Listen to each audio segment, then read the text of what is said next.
Sara, Sara, Sara, oh Sara, oh Sara.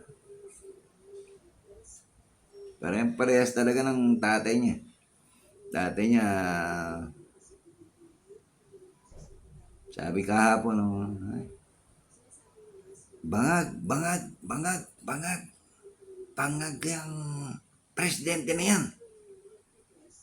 Kinabukasan, oh, sabi ng tatay niya, nako, huwag naman kayong ganyan, hindi ko naman sinabi yan. Alam niyo naman, baka ipapatay ako ni President Marcos naman, oh, huwag naman kayong ganyan.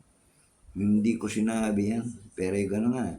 Pero katulad din ng mga lahat ng mga DDS, yung kasinungalingan nila.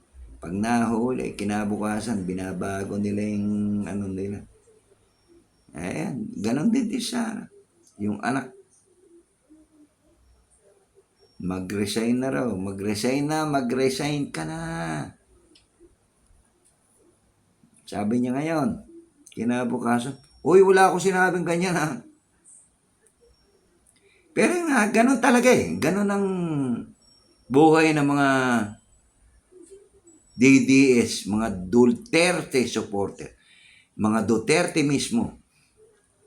Yung kasinungalingan nila na ginagawa nila araw-araw. Pero yung kinalos na yun. Wala na.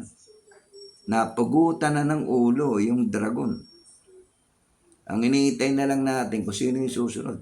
And hopefully, si Sara. Hopefully, Sara is next.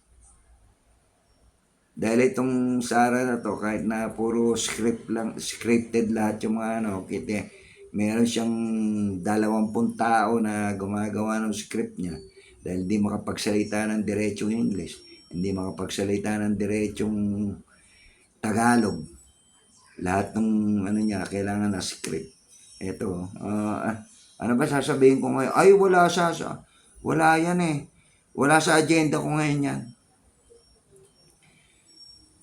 Ganon katalino si Sara. Alam nyo, sa totoo lang, yung apo ko mas matalino pa kay Sara. Abogada pa yung buwisit na yan. Nakakaawa ang Pilipinas dahil ang daming naniniwala kay Sara. Naniniwala kay Digong. Nakakaawa.